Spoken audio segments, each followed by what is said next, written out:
Tonight we have a reminder of other things. The Mooncake Festival and the associated activities and music and food and all those things, which is just part of life. Mooncake Festival reminds me of the moon, and obviously we're coming up to the full moon, and that tends to bring up the recollection of the Buddha's description for the mind when it comes out from a state of mental defilement, when mindfulness arises, when wholesome or skillful states of mind arise. It's like the clouds clearing and the moon coming out in all its glory, the brightness of the moon. In the same way, wholesome states of mind, seeing the Dhamma, and particularly wisdom, the light of wisdom brightens the mind, just like the moon brightens the night sky when it comes out from behind the clouds. So every time you hear the music, that can remind you to bring your mind back to your mindfulness object and to let go of any negative, unskillful thoughts. So you can actually use distractions to help you to be more mindful. Anyone who's meditated in forest monasteries in Thailand, you'll probably be aware sometimes the local village will have a festival with loud music all the night long. And you have to battle with your own negativity, irritation. Why are they having so much noise? Why are they making this noise? And you have to turn your mind around and bring up the mindfulness and let go of your negativity. And then it's just sound, isn't it? Sound is just sound. You probably heard that story when Ajahn Chah went to England and he went to visit the monks, Lumpur Samedo and the other monks in the Hampstead Vihara, which is in North London. So it's on a busy road and opposite a bar or a pub which had live music. So as Ajahn Chah was sitting down to meditate, just as we are tonight, the band started up just as it has done tonight. So we can all invite the Barami of Lumpur Cha now at this moment, just to be more mindful and patient with the sound. And they say Ajahn Chah just sat meditating for over an hour with this loud music playing in the background, and he just went into his samadhi and wasn't bothered by it at all. Because he's an expert, he is very skilled in his meditation and very wise. So afterwards he asked the assembled meditators, you have to ask yourself this question, am I being disturbed by the music? Or am I disturbing the music? The sound of the music comes to your ear. Do you take it up and then react with annoyance or distraction, saying the sound is too disturbing for you to meditate? Or do you know that this is just sound, because you're mindful, it's just sound coming to your ear and then passing away again? So if you're mindful, you can hear the music. It is in its nature, it's loud, it's annoying, but it's just sound. But if you grab hold of it with your mind, then you're letting that sound disturb you. You're going out to disturb that sound by letting your mind dwell on it and react to it, think about it. So it's a good teaching. Sound is one part of life, isn't it? We hear sounds and not every sound is to your liking. You can't control the world to get rid of all sounds. What can you do? You can change yourself, how you relate to sound, how you practice mindfulness with sound, how you practice mindfulness with other disturbances that come to your senses. This is one of the reasons we practice mindfulness, to give us a center in our mind, to know our mind in a situation where we may be exposed to sounds or other experiences that are challenging or tempting us to become annoyed or angry or sad or distracted or excited, depending on what the situation is. If you practice meditation, you'll notice there are times when you feel like your mind is being pulled out to something, and you have to work to bring up your mindfulness to not let your mind go out to that particular disturbance. Sometimes it's just old things, isn't it? Your memories come up and they disturb you. Memories of past events that were very traumatic or affected you. So you have these painful memories. How do you deal with them? Well, again, you have to practice mindfulness enough to see that a memory is just a memory. It arises, it ceases, it passes away. And your aim is to keep your mind in the wholesome state. So the mindfulness allows your wisdom, your understanding to function. Maybe it allows you to bring up the thought of forgiveness, kindness, especially if you're being disturbed, then you might need to do that in order not to fall into anger or irritation. This is part of our practice, and it's not just something you do in a meditation hall like this, but we have to learn how to practice mindfulness in daily life, because sometimes situations come out of the blue to cause us suffering. How are we going to deal with them? We have to practice mindfulness. Many of the situations that we face in life are beyond our control. What other people say and do, what goes on around us in the economy, the climate, the weather. There's many things that affect us but are beyond our control. But we can always bring up mindfulness within our own mind. We can change our own state of mind by bringing up the Dhamma, bringing up mindfulness and wisdom, especially when we're at a time when we're tested or challenged by the surrounding situation. You've always got the opportunity to practice mindfulness in every situation. The moon can always come out from behind the clouds in every situation, if you realize it. But we're the ones who have to do the practice.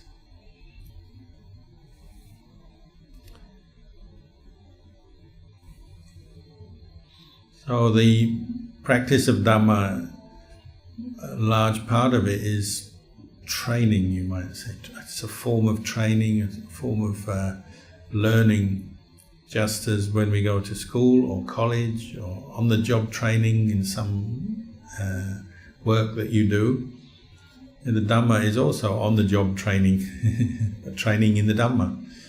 If you're a monk like me, where it really is on-the-job training, because it's our full-time career, but for you, you're still Buddhist, so you're still aiming to practice what the Buddha taught.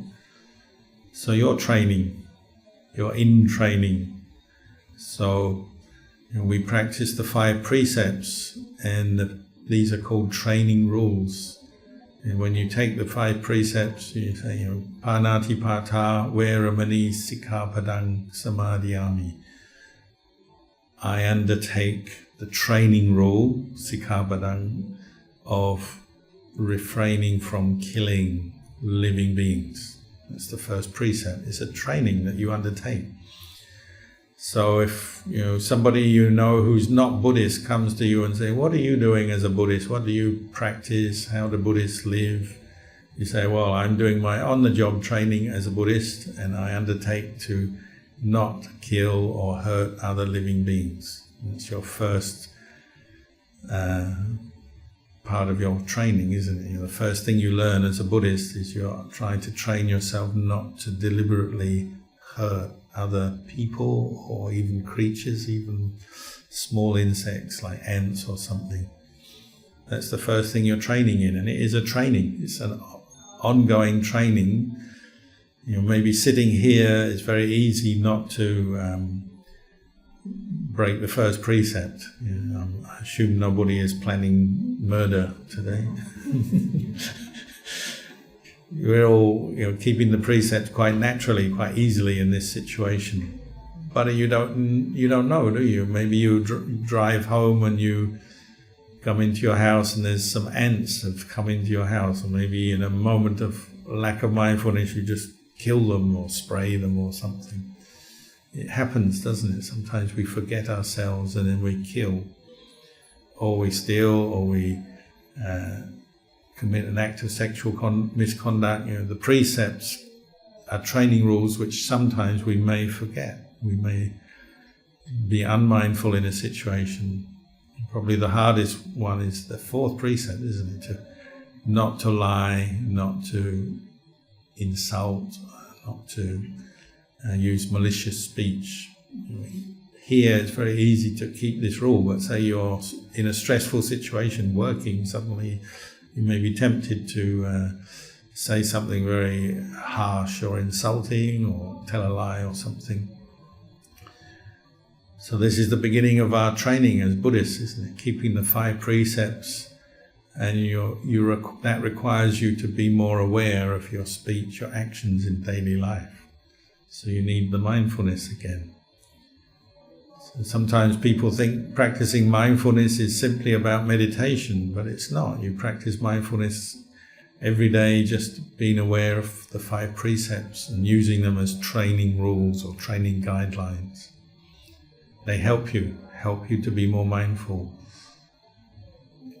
Even the practice of dana involves using mindfulness, doesn't it? If you decide you want to make an offering, whether it's to monks or you want to make an offering to some charity, some organization, or do some volunteering or something, to complete that action, you need some mindfulness, don't you? In the temples and the monasteries, you're taught to sit down mindfully, establish your mind with mindfulness, and then make an offering. So you really are clear in what you're doing, because you're training your mind in letting go of some attachment when you practice dana with mindfulness. You could see sometimes you may do it in a kind of casual way where you're not really very mindful. You just say, oh, give that to the monk, or maybe you're doing some charity, or just give that donation for me or something, and you do it in a very casual way. You're not fully mindful, so you're not going to get the full benefit from that action, because you'll forget it very easily, or you didn't really put your attention on what you were doing, so it doesn't go into your heart very deeply, and you don't really let go of any attachment in that action. So mindfulness is needed in all aspects of our practice, as well as meditation. We use it in the practice of dana and the practice of sila. And if you can see that, then you realize Dhamma practice is actually something that we're constantly developing in our life, even if we have a busy life with work, with family, other duties, responsibilities. All of it is an opportunity to practice the Dhamma. If you're doing a job of work, you might think this is nothing to do with Buddhism or Dhamma, but if you treat it as part of your practice, and you're typing at a keyboard of a computer, that is an opportunity to practice mindfulness, isn't it? How mindful are you of that job you're doing, of the screen, of the information, of typing? If you lose your mindfulness, maybe you start daydreaming. It's quite natural. You start daydreaming when you're no longer with that work, and you have to bring your attention back to the work. Or maybe you get frustrated in the middle of that job. So you're tired, or there's a lot of work to do and not much time to finish it. Or your boss keeps pestering you, you've got to get it done, get it done. Maybe you have different emotions coming up as you're working, and also you have to be mindful of that, don't you? Your reactions to different situations. So that when the Buddha taught people, he was trying to get them to see that they're developing the practice in all aspects of their life, training their mind, training their body, their speech, their mind. all of it is part of the practice. In the time of the Buddha, they said the Buddha taught the Kuru people, taught them the practice of mindfulness, and he was saying you practice mindfulness in every posture, in every activity. So two ladies, he said, would be carrying a water jar to refill their water jar at the well. Obviously in those days there's no pipe water, there's no water authority like there is now, no taps. You just go to the well and you fill up your pot. So two ladies meet at the well, but they're practicing what the Buddha taught. They're practicing mindfulness. So that one lady asks the other, what is your object of mindfulness today? And she might answer, I am being mindful of my posture, or mindful of the breath, or mindful of feelings arising. Whatever she chose to be mindful of, she would say, that's what I'm being mindful of. That was the nature of their conversation, because these people were very dedicated to the practice. Nowadays people meet at they might not meet at the water well, they meet at the water cooler and they ask, what did you see on TV last night? Or you went to that restaurant, what was it like? Or something, You talk about more worldly things, because often we're very far away from the Dhamma. But in the time of the Buddha, some of those villagers were practicing, keeping the precepts, practicing mindfulness in their daily life. It's no different. So this is something to just reflect on, isn't it? Everything is part of our practice, because our mind goes with us wherever we go. And the opportunity to understand Dhamma is always there. And at the same time, the opportunity to suffer and lose track of the Dhamma is also there. Your mind can go in different directions. So we need to come back to hearing the Dhamma and then practicing the Dhamma over and over again, because we forget, we lose our way. And the simple instruction the Buddha gave is abandon unwholesome mental states when they arise. So that's mental states rooted in greed, anger, delusion, and cultivate the wholesome mental states. Kindness, contentment, mindfulness, wisdom, and purify your mind of the mental defilements. It's a very simple instruction the Buddha gave that is always applicable. You go to work, you still have your mind with you. You go to work, you still have thoughts running through your head. Some of them are more wholesome and skillful, but some may be unskillful. So the workplace is a place of practice. You go home tonight from here, and as you're falling asleep, say, you may be lying down, falling asleep, what goes through your mind? Often, if we're honest, you'll see some of the mental defilements coming up at that moment. Just when you relax, you lie down, you're about to go to sleep, worries come up, don't they? Worries about work and family and health and all those things. Maybe some aversion comes up. Somebody annoyed you earlier today, and it will come up. Why is this person causing me so much trouble? Why did they say what they say? I'm so angry. That will come up, won't it? At the moment you're falling asleep, often you'll see some of those things you're clinging to in your mind.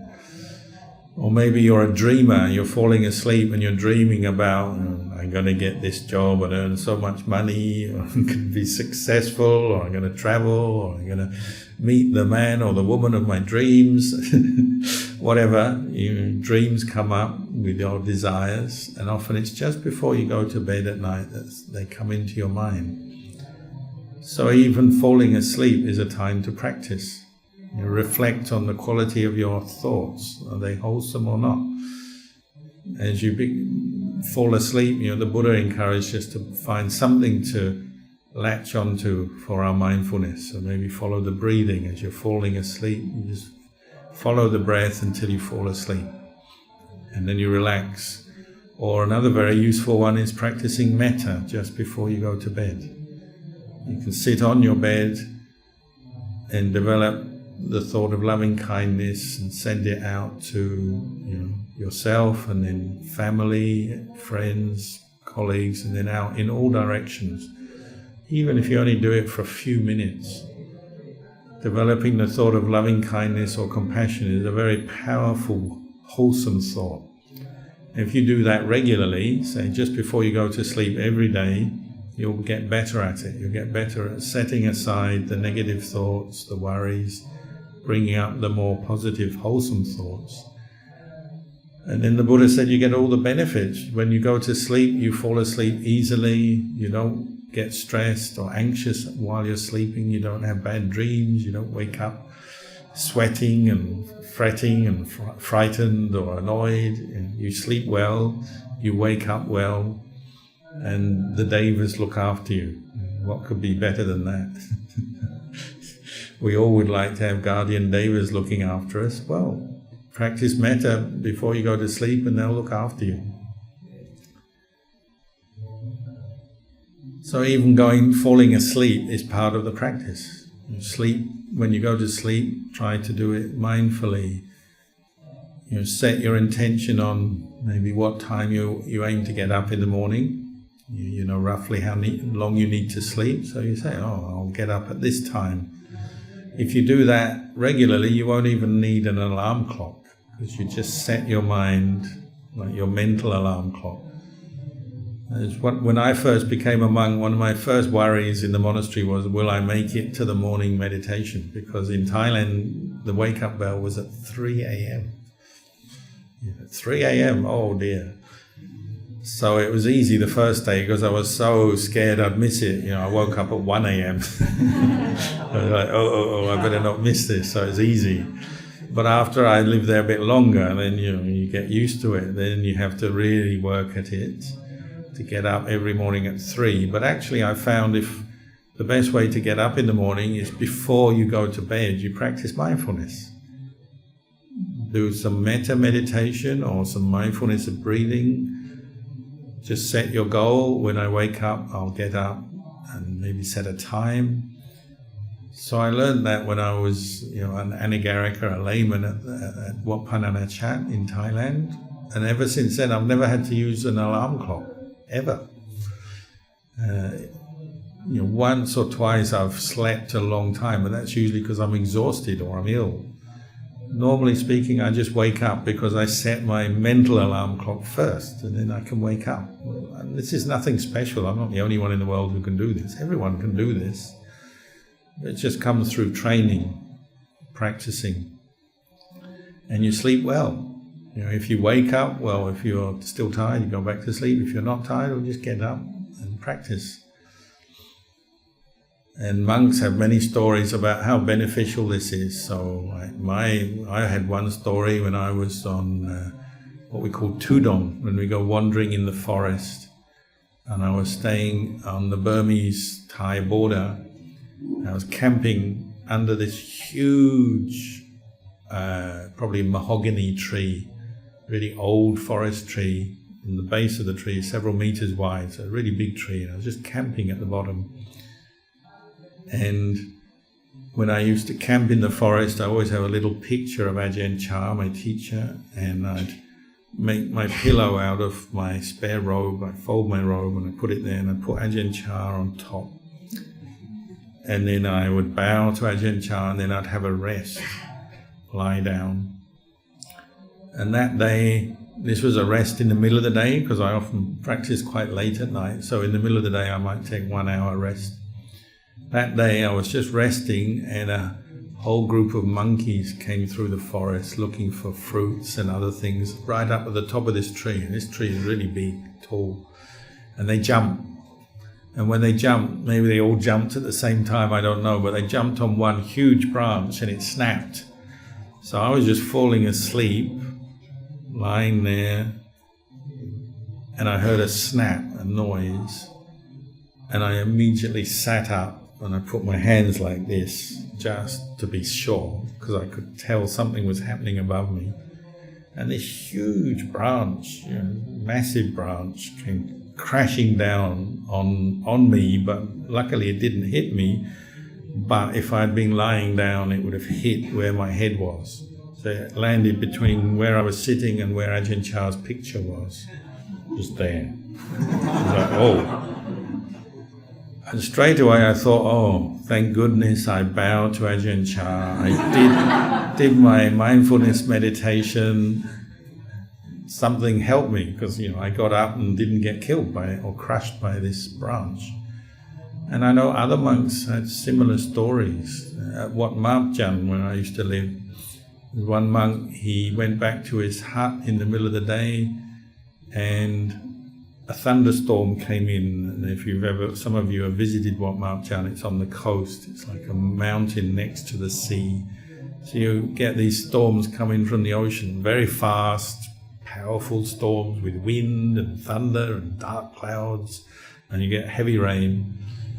So he went back to his hut, and he was about to lay down and have a rest, but then he thought, oh, the storm has come in, I better meditate. Who knows what will happen in the storm. So he was meditating, sitting meditation, and the storm came, and you get electric storms. So the lightning came down and hit a tree right next to his hut. So it's like a movie.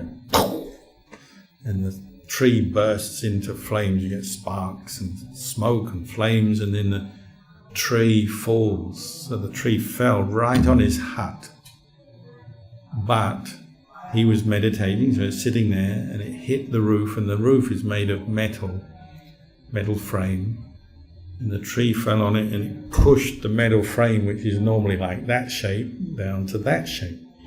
Pushed it down right on where the monk would have been if he'd been lying down. But he wasn't lying down, he was sitting up. So the metal was on where his pillow was, but not where he was sitting, so he was safe. Many, many stories like this where trees fall on huts or things happen, but because monks have been practicing mindfulness, they wake up or something happens and they get out of the situation. So you should try it sometimes. Hopefully you won't have to ever experience a tree falling on your house or anything like that, but you never know what life will bring you. And it's not just external things that happen, is it? Sometimes you go to bed at night and you wake up ill or with some pain or some problem in your body. So that's another reason. You practice metta meditation or mindfulness meditation before you go to sleep. Maybe it will just help you be more aware of your body and what's going on, and if something's wrong, maybe it alerts you to that. So even falling asleep is part of the practice. Eating meals, bathing, traveling, everything is part of the practice once you get into the habit of practicing mindfulness. It doesn't mean to say you have to do anything special. You're going around your business, but you just are also paying attention to how you feel, what you're thinking, and maybe noting, if you fall into a mood of stress, worry, anger, fear, that's what you have to be aware of, isn't it? You need the mindfulness to observe yourself. If you're at work, you're doing a job of work, but you've got one part of your mind is just aware of what you're thinking, how you're feeling as you're going through the day. And this will help you. And if you practice, maybe when you're at home, you do a little bit of meditation in the morning or a little bit in the evening, or both, ideally. In the middle of the day, you have no time to meditate. Nobody would expect you to meditate, but you have time just to observe yourself through your day. Are you keeping the precepts? Is your state of mind wholesome or not? That much anyone can practice.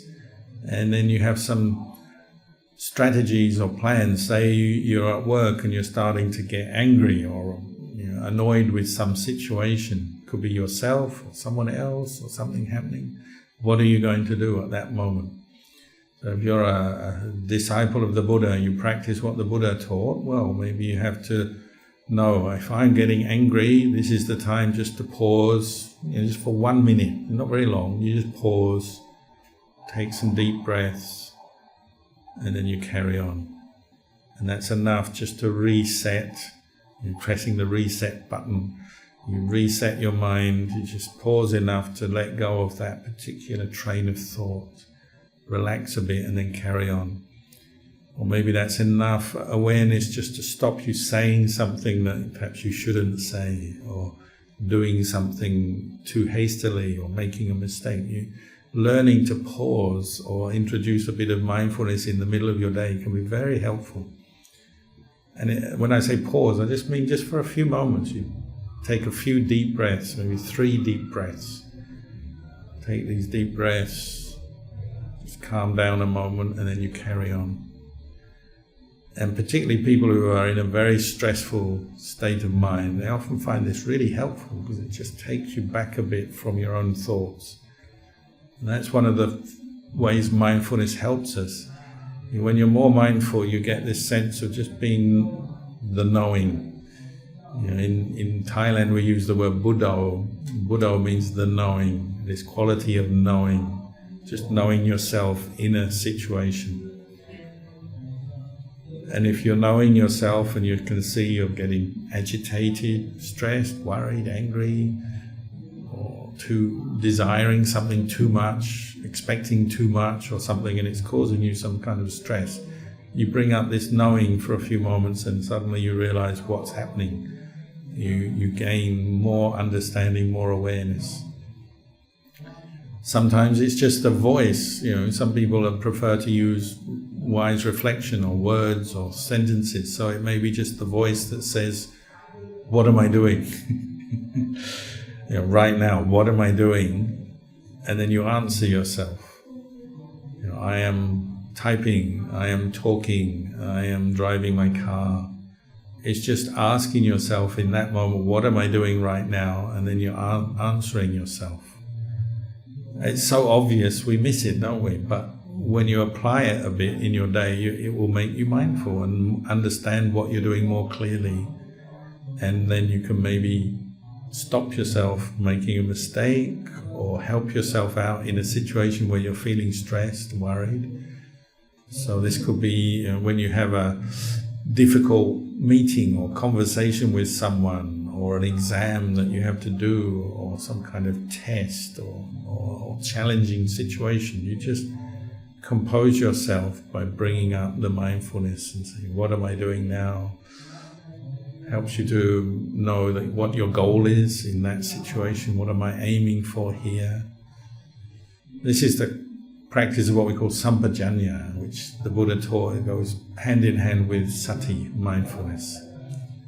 So sampajanya is a little bit more of the wisdom faculty, using our intelligence to understand what we're doing, what's happening at a moment.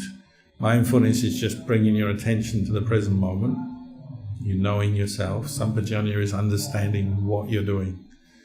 And these two qualities are like friends that help our mind to be more stable, more aware, and maybe to let go of some stress in a situation.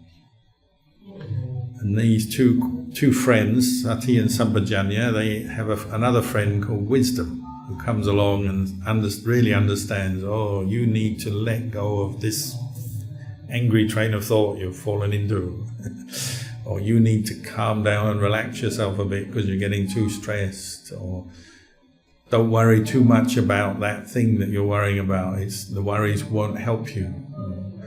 You need that kind of wisdom to help free us from suffering, don't you? You need to be able to reflect and understand what's going on in your life. It's wisdom that actually helps free us from suffering. The mindfulness holds your attention, but the wisdom is the understanding that says, this is what is causing you suffering. You need to let go, or you need to accept something that's difficult to accept, or you need to be more kind when you're full of anger. It's reminding you or telling you what you need to do to help free your mind from suffering. Or maybe it's just seeing the changing nature of your thoughts and your feelings. A big part of our wisdom training is just seeing impermanence. Everything changes. Someone earlier, they had a t-shirt with everything changes on the back. That's good for helping other people, because they'll read it, but you won't. So you also have to have it in front as well. And then you say, oh, everything changes, okay. Or you stick it on a door or on your car or on your computer screen, everything changes. Because it helps us, doesn't it? That's wisdom in action. You bring the mindfulness up and you say, oh, everything changes. Everything is arising and ceasing, or whatever way you want to say it. This is helping you to see the impermanence of life. And life is impermanent, isn't it? We're not here forever. The Buddha compared a human life to the dew on a piece of grass, a blade of grass. You get a dewdrop in the morning. You don't see many blades of grass in Singapore, so perhaps you've forgotten, I don't know. But where I live, there's lots of grass, and every morning there's dew. There's a bit of water on each blade of grass, but then as soon as the sun comes up, the water evaporates, disappears. And he compared our life to that. So the Buddha is somebody who's really sort of sitting back and seeing the big picture of the universe, of human existence and life, and he's saying, don't forget your life is just like a dewdrop. We're not here for very long, so we need to practice this. We need to use this time well. It's precious because of impermanence. We're not here forever. We only have a small time to practice what the Buddha taught, to improve our mind, free ourselves from suffering. It's because of impermanence that time is given value. Because of impermanence, there'll be things that you identify with as very important, that one day they won't be there. People and things and experiences are always changing. So we have to bear that in mind. The mindfulness of change is one way that wisdom arises. It makes us much more careful, more vigilant. And one day that person you love won't be there. One day this opportunity to practice Dhamma won't be here anymore. You'll be too old. All those ones who say, oh, I'll do my Dhamma practice when I get old, it's for the old ladies. I'm young, I'm going to go out and go to the clubs and have fun first. Well, be careful, because when you get old, your back will be going, oh, I can't do it. Your legs will be going, oh, I can't meditate. And your mind will be, oh, my memory is no good anymore. And by the time you're old, you'll be too old to practice. It gets difficult, doesn't it, when you're old? I've had people come to me and say, oh, my uncle is in hospital. I say, oh, what's wrong? They say, oh, he's got heart disease or cancer or something. And they say, can you teach him meditation? I said, okay. How old is he? 84. He's never meditated before. No, never done.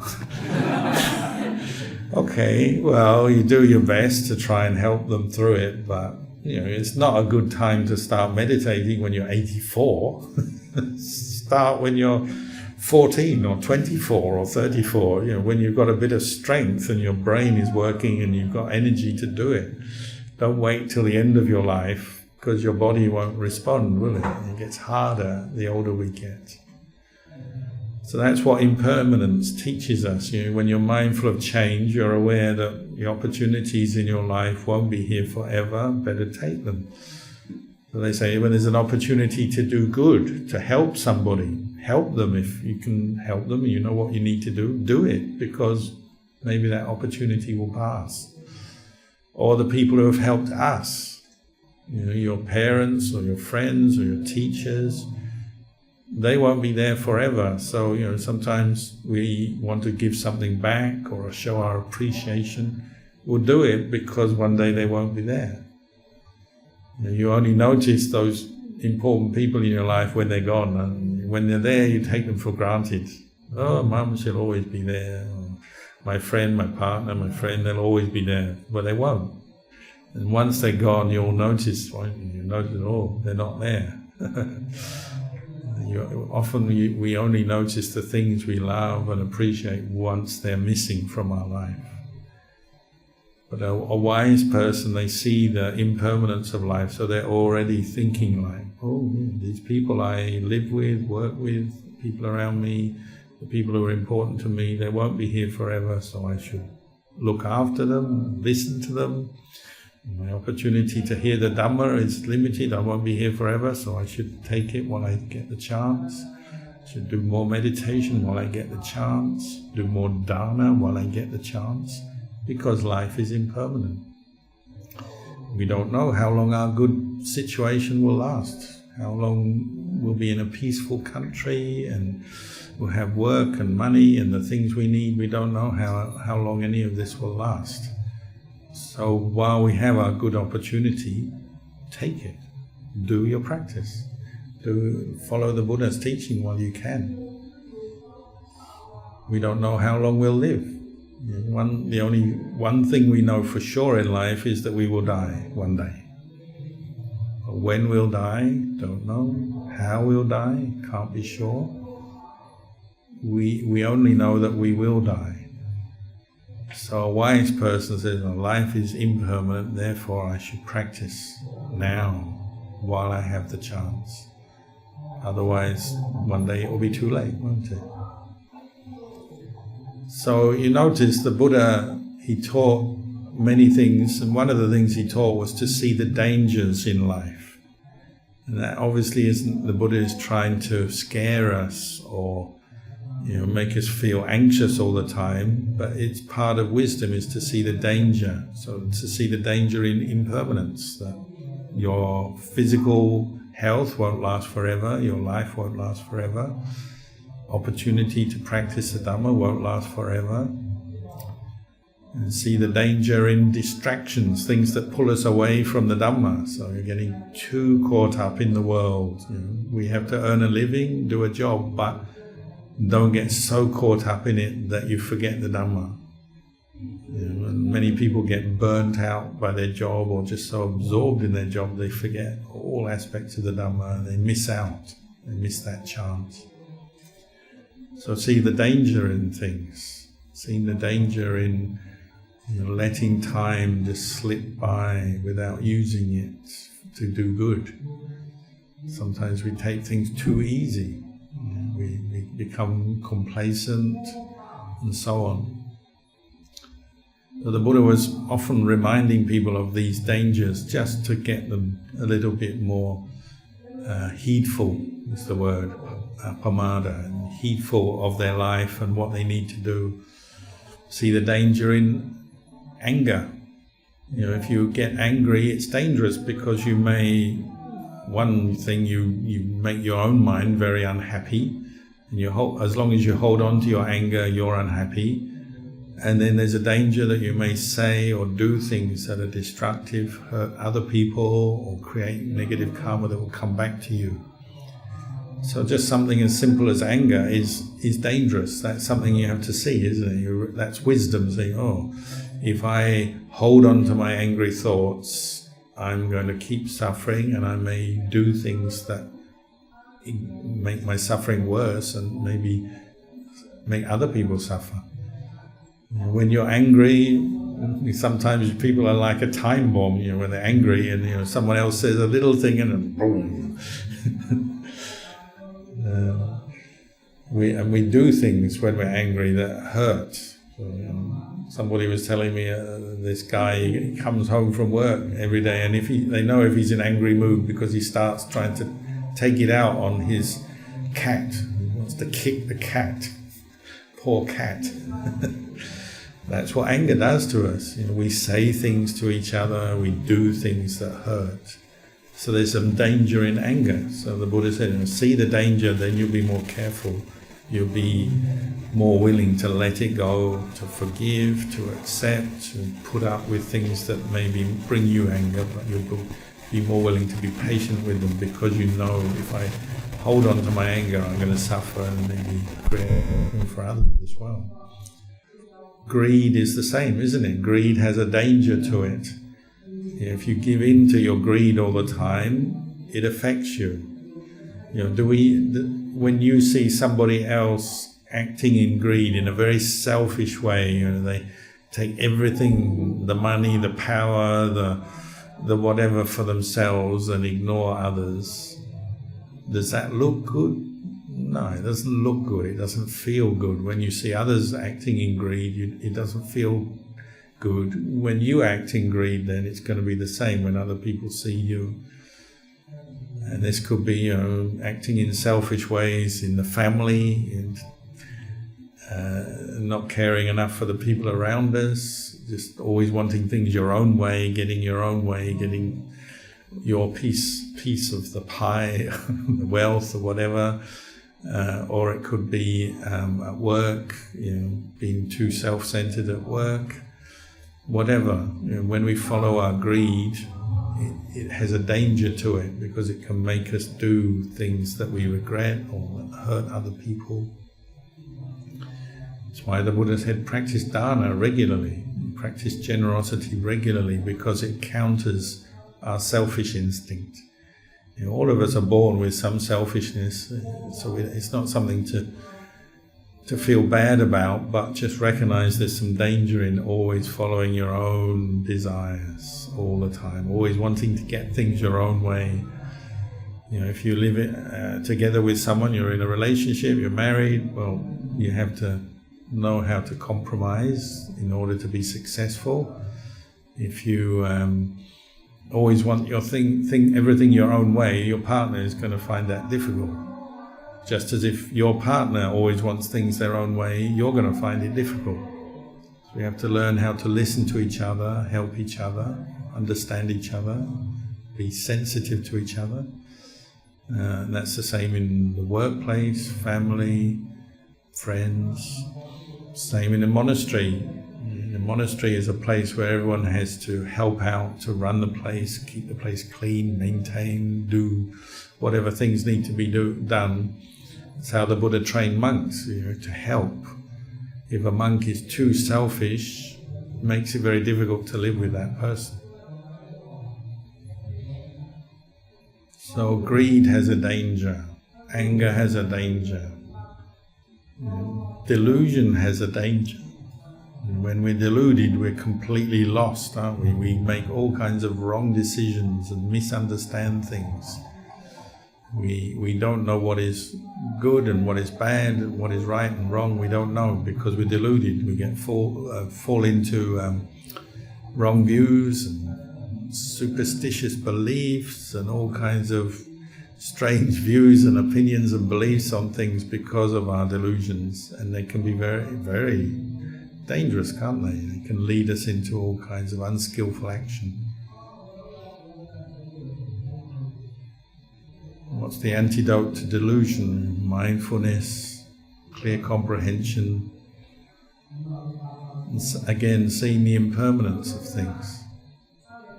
Delusion says, I should always get what I want. Everything should go how I like. How it is when you have delusion in your mind. You make a plan in your mind of how you want things to go, whether it's at work or the family or in some aspect of your life. You've got this plan. You've thought it all through and you've planned it, and you want everything. You've got a certain goal and you want all of this to happen. But at the moment it's just a story in your head. But already, if you're deluded, you start believing it's going to happen, it's going to be like this. This should happen in the way I want, everything should fall into place. And then of course when it doesn't, you feel very disappointed. We build up all kinds of expectations of life, how we think things should be, how we want them to go according to our view and what we want. But things don't always go according to our view. But the delusion is, that should be how it is. And so we often get very disappointed in life, unhappy. So when you can see the impermanence of things, you say, okay, well, you have your plan, fine, but it may or may not happen. And if it doesn't happen, it's just the way it is, isn't it? Sometimes the causes and conditions don't come together. But if you're deluded, you say, but it must happen. It's got to happen, because your friend says, why must it happen? Well, because I was thinking it was going to happen. Well, that's just in your mind, isn't it? People maybe you get ill. This shouldn't happen because I was planning to do so many things and now I've got ill. This shouldn't happen. It shouldn't happen to me. Why me? Why has this happened now? There was a guy a few years ago when COVID started, there was one person came to the monastery who said that they caught COVID, and in those days everyone was really scared of COVID and it was a big deal. And he caught COVID in those days in Melbourne, in Australia, there's a lot of regulations. You've got to go into isolation and quarantine, and you can't go anywhere and do anything. So your whole life goes into stop mode. You have to stop everything. And he said to his doctor, I don't mind getting COVID. I've been diagnosed with COVID. I don't mind getting COVID, but can I get it next week? There's just too much on this week, so I want to get through this week and then I'll get COVID next week. That's delusion, isn't it? You're not accepting the reality in your fantasy world of how things should be. But we do that all the time, don't we? Our expectations of other people, they should be here now. Where are they? I booked them, or I made an appointment. They should be here. Where are they? What's happened? Our expectations about life, the economy, the world, this or that. We have so many expectations, and we're living half the time in this kind of fantasy story world. And it's not wrong to have a few plans and use your thoughts and work out what you're going to do next in your life. But at the same time, the plans and the stories take over, don't they? Because of delusion, we're not very mindful.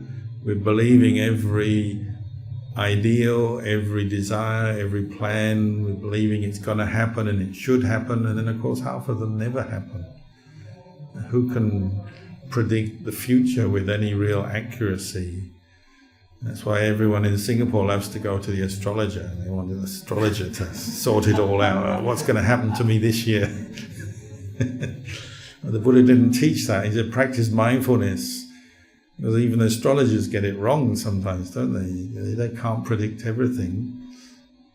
One thing you can be sure of is that everything will be uncertain. That's the only true reality, is that things change. Everything's uncertain. You make a plan, okay, but it may not happen. Ajahn Chah used to tell the monks that, you make a plan, and when you tell your friend what your plan is, you say, if all causes and conditions go correctly, then this will happen. I will travel from Melbourne to Singapore on that plane. But if the causes and conditions are not right, the plane is cancelled, or something happens, or you catch COVID, or whatever. Things are always going not according to plan. That's life, isn't it? Life is uncertain. So if you're mindful of uncertainty, you break through the delusion of it should be like this and my life should always go according to every plan, every thought I have in my mind. You're more flexible, you're more willing to accept. Sometimes things go according to plan, sometimes not. So like tonight, this Buddhist center planned a Dhamma talk. Everyone's going to come for meditation and Dhamma talk, and it's going to be very quiet and serene. And then suddenly we got this.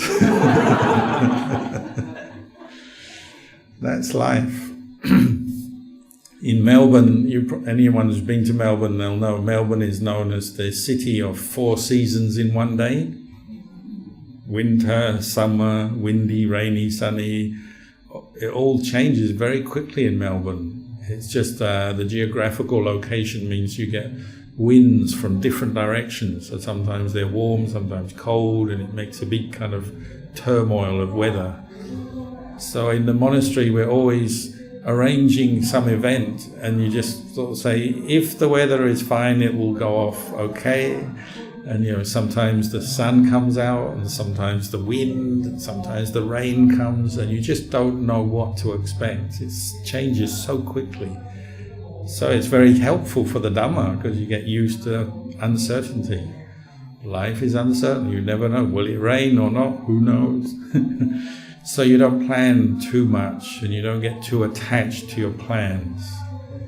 If you can see that in what you're doing in your life, it doesn't mean to say you can't have any plans, but just be aware it's uncertain.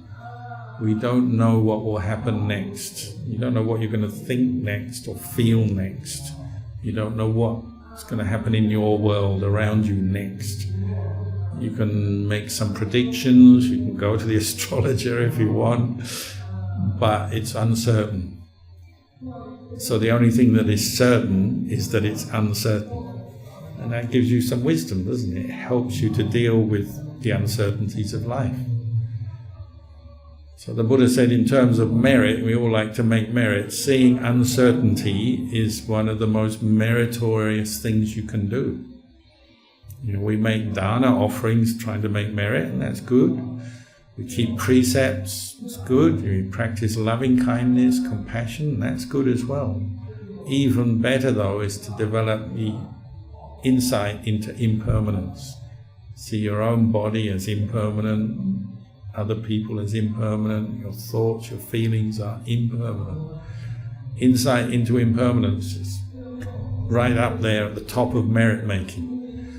So when next time something happens, there's a clash of events, we're having a meditation session and there's some music going on next door, you say, everything is impermanent, and you're making merit in that very moment because you're having insight into the way things are. Or the next time you get ill, you catch a cold or something happens, I know it's not what we want, of course, but if it does, you say, this is impermanent, my body is impermanent, and you're making merit in that moment. That's wisdom. Ajahn Chah used to have lots of monks living with him, and sometimes the monks got sick, and they go to Ajahn Chah and say, Ajahn, I've got a fever, Ajahn, I've got a stomach ache. And he said, I was expecting that. It wasn't because he was cruel, it's just giving them that insight into impermanence. We should almost expect to get ill sometimes. We expect things to go wrong sometimes, the weather to be not what we want sometimes, music to come loudly into our windows sometimes. We expect the unexpected. That's merit, because it's seen in line with the truth that the world that we live in is impermanent, subject to change.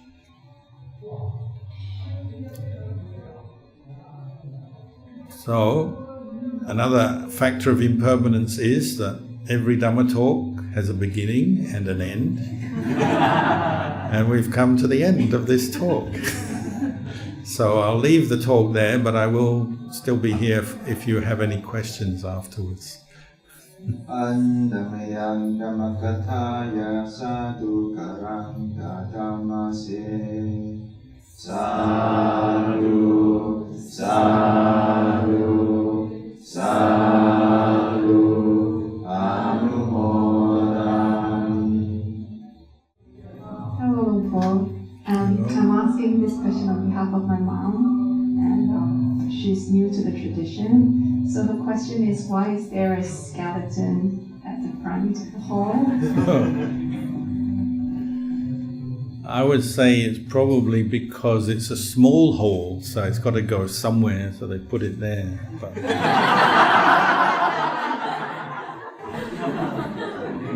actually, it's quite a good point. In Thailand, they always put the skeleton on the side of the hall because people don't like bowing to a skeleton. And this is the place for the Buddha, and they prefer to focus on the Buddha and bow to the Buddha. So if you go to Ajahn Chah's monastery, he has a skeleton in his meditation hall, but it's on the side, or if Wat Nanachat, it's on the side. So the actual purpose of the skeleton is it's a teaching aid. Just as in a medical school you have a skeleton for studying anatomy, the human body, bone structure, monks do this as well in their meditation, and not just monks, but lay practitioners as well. It's a part of the practice of mindfulness. Mindfulness of the body involves not only being aware of your posture and developing clear comprehension in what you're doing, but also we practice mindfulness of, we call it the 32 parts of the body. So if you have the chanting book, one of the chants, you go through the 32 parts. Hair of the head, hair of the body, nails, teeth, skin, and you go through the organs and the bones and all the different liquids of the body. The Buddha divided them into 32 parts, and you can practice mindfulness directed to each part. And he compared the body to a chariot, but you could say car in this day and age. And just as you know, a car is made up of many component parts. There's metal and rubber, and there's the axles and the wheels and the engine and all the engine parts. There's many parts to a car. In the same way, a human body is made up of many parts. And as you direct mindfulness to focus on the parts, and one of them is the skeleton, it becomes more apparent to your mind that these body parts are not self. Are the bones a self? They're not a self. This body is more like something we rent, a rental. We borrow it from the world, from the earth. The main component is earth, and then water, and then there's the heat, and then there's the air we breathe in. These are 4 elements. So that's another part of the mindfulness training, focusing on the fact that this body is made up of 4 elements. Are those elements self? They're not, aren't they? You look at them, you investigate them, you breathe in air every day, but is that air a self? It's just air. We don't grab the air as in my air. As soon as it comes into your body, though, you have that sense of identification. This is me, this is myself. So it's my air, my lungs, my blood cells being oxygenated by the air. Temperature, we say my body, so sometimes we have a fever or we exercise and get hot. So we say, I feel hot, that's me, I'm hot. But actually the heat doesn't belong to anyone, does it? It's just heat. Or sometimes you feel cold. You go to Melbourne, you'll feel cold. But that temperature is not a person, it's not a being, it's just temperature. So the hard elements in the body coming from the earth, like the bones, they're from the earth element. The earth element is not a person or a being, it's just the earth element. The air element, the temperature element, the water element, these are elements of nature that we borrow or rent.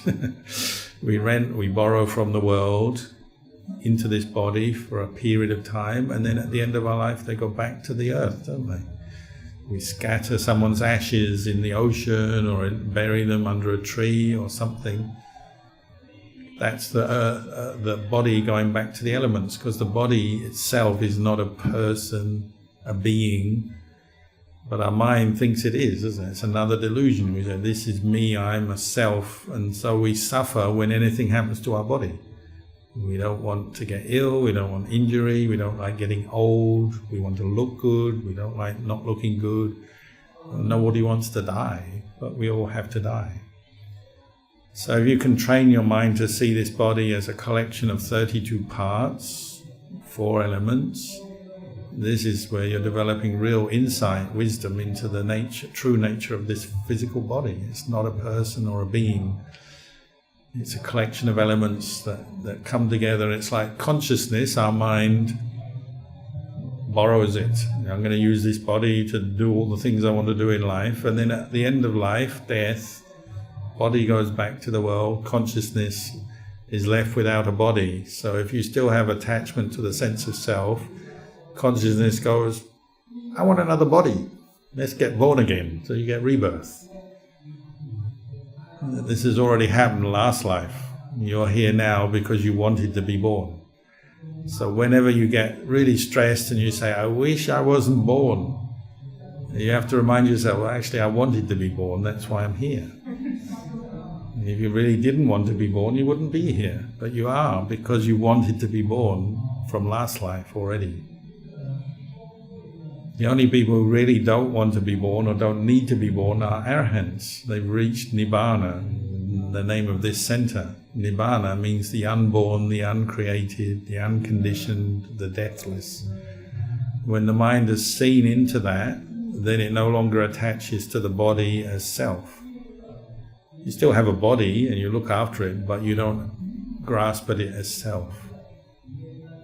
So one of the ways they talk in Thailand, the forest monks, they say one who sees the skeleton in their body finds happiness in Nibbana, because they're seeing impermanence. And is there anyone sitting here who has no skeleton? No, we all have a skeleton. So you've all got the key to Nibbana right within you already. If you can see this skeleton as impermanent, as not self, then you're getting closer to Nibbana. But who does that? Nobody. Everyone is looking at other people. Oh, she looks nice, he looks handsome, I don't like her, I don't like him. We're always looking at the superficial. And that's how the world goes round, isn't it? We advertise and we present ourselves. No one presents themselves as a skeleton, except for Buddhist monks. We have a skeleton here. So it's actually telling you the truth right here, but we miss it all the time. You see the skeleton every day to the point where you don't see it anymore. You get used to it, so you forget about it. If you really focus on it, you'll see the skeleton more and more in yourself. Maybe you notice your bones as you go through your day. You're aware of bones and how they feel, where they are, what they look like. You take that into your own body and you become mindful of it. My sister, she just unfortunately had a really terrible car accident, and the doctors said she broke more bones than almost anyone else they've ever seen. All her bones were shattered because it was a terrible impact. She almost died, but luckily she didn't. And they've spent months repairing her bones, literally getting little bits of metal and screws and wire and all this, and reconstructing elbows and hips and leg bones. And so she's become very aware of bones. And it's like changes your perception, doesn't it? You think of your body as me, my body, go here, go there. But as soon as something like that happens, you suddenly realize, oh, this body is not really a self. There's nothing I can do about it. And you give your body over to the doctors and they try and reconstruct your bone structure. Not a very easy thing to do. They've been quite successful, I think. But it's not self, isn't it? Your bones break. Bones don't last forever. You do your best to look after your body, of course, and you keep healthy and you eat well and you exercise and you do all the things you need to do. But it's a reflection. This body doesn't really belong to you. If it did, you could command it, never get old, never get sick. Does it listen? No. Ajahn Chah used to say, your body is actually like the worst cheat ever. Is the most, it's like a confidence trickster who wins your trust, and you look after this body your whole life, you bathe it, you clothe it, you feed it, you shape it and do this and do that, and even when you get older you go and get plastic surgery. And what's the most expensive surgery? Plastic surgery. It'll make you look nice. And then what does your body do? It just gets old and dies on you. It's not a very good investment, is it? You put all this time and money into it and then it just dies on you. So, learn the Dhamma, then you won't be so attached to your body. You'll be more with the Dhamma than the body. That's what you're aiming for. Train this mind to see the Dhamma and know the Dhamma. And this guy, skeleton, is helping.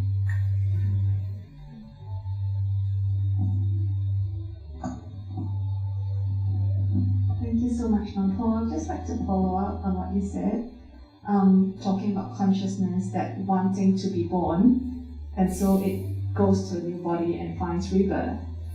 Can you talk more about a fallacy in the thinking in saying, if I was truly believing I will not be born, I do not want to be reborn, but does that mean upon death there's no reborn happening? Or is that, what's the error in that thinking, or what's that delusion? Yeah, well, usually it's coming from aversion, isn't it? You're stressed, you're suffering, you can't stand it anymore, so you don't want anything, you don't want life, because life has become so painful and so stressful. But that's still a form of wanting, isn't it? We call that vipawadanha, wanting not to become, not to be, not to have. But it's still wanting. It's not the same as Nibbana, where somebody has seen that there's no point grasping at the body or the five khandhas, feelings, thoughts. There's no point because they're temporary and they're not self, so your mind doesn't want to grasp. For one who's reached Nibbana, they don't want to grasp at them anymore. They don't identify with them as self anymore. But that's different. They see through the five khandhas, they see them as things to be let go of, whereas somebody who's just doesn't want to be born, usually that's being prompted by suffering. They say, oh, life is suffering, I don't want suffering, I don't want to be born again. But that's actually a little bit of aversion there, isn't there? It's aversion to the experiences they're having. It's not coming from clarity of insight, from developing the path. It's just an emotion, basically, of rejection of life, rejection of the suffering of life, whatever. So it's different.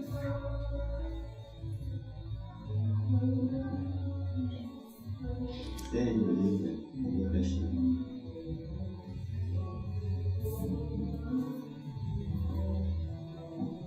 So you mentioned when, for instance, people want to wake up early, just what you said. I sometimes also set up a certain time and then I can wake up fast. I wake up but I don't stand up and keep functioning because I feel like, okay, maybe I will just sleep a little bit more, even though I already wake up. So how to be able to actually, as soon as you wake up, then stand up and do the stuff that you need to do? Well, make a plan or an aspiration in your mind before you go to sleep. I would say that's the best way to do it. Before you go to sleep, you say, when I wake up, I'm going to get up. You make that plan really clear in your mind, so that when you wake up, you remember it. You say, I've set my heart on getting up when I wake up, so I'm going to do it. And sometimes it's harder than others, but you just make your effort. But the best one is to prepare before you go to sleep. Already before you go to sleep, you know what you're going to do when you wake up. And there's other practical things you can do. So one really good thing is, if you do need an alarm clock to get up, you put your alarm clock over there in the corner of the room. So when you wake up, and you got that alarm just going and going and going, so you have to get up and go and turn it off, and then you're out. Monks do funny things. Sometimes monks get their friend to get them up. So their friend comes round and says, get up! Oh, I have to get up. You just have to work out what will work for you to get you up, get you out of bed in the morning. But actually mentally preparing before you go to sleep at night will help. Okay, thank you. Is there any last question?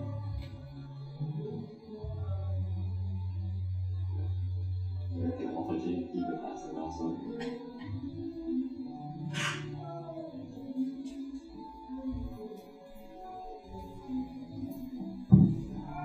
Hi Ajahn, I would like to ask, how do we use mindfulness to overcome our fear?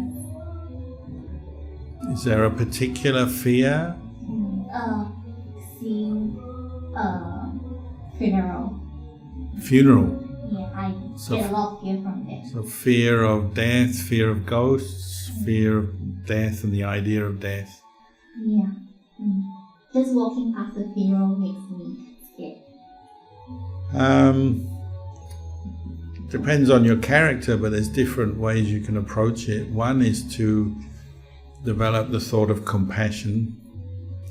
So you see a funeral, you know somebody's died, so there'll be a lot of sad people there. You have compassion for the people at the funeral, and then the person themselves, they've died, they've lost their chance to make merit currently, they've died. Once you've died, who knows when you'll be reborn as a human again. So you have the thought of compassion for them.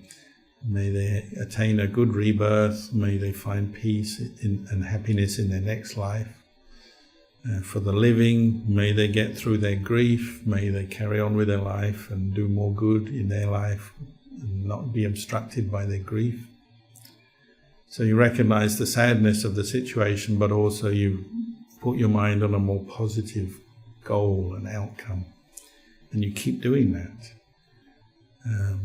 That's one reflection. Another may be that you see the funeral, you know, oh, yeah, that person's died, one day I'm going to die as well, so I better use my time more to do more good, practice more, because they've reminded me I'm going to die too. So you're waking up to the truth. So that's another reflection you could have. You know, life is mixed up with, you know, pleasure and pain, happiness and sadness. It's a mixture. So we have to sometimes be quite tough and patient with our own emotions. You may feel fear, but try to see that death and funerals is just normal. It's part of life, and we have to get used to it. But then see beyond it, and that's where the compassion and the kindness can come, and you say, oh, they've died, it's sad for them, I wish them well. If it's somebody you know, think of the good of that person, all the good things they've done in their life while they were alive. Now they're gone, but you remember the goodness of their life. So you're not just afraid or sad, you actually can even rejoice in the goodness of their life. So your aim is always to turn your mind from an unwholesome emotion or train of thought into a more skillful one. You have to work at it. Thank you, Ajahn.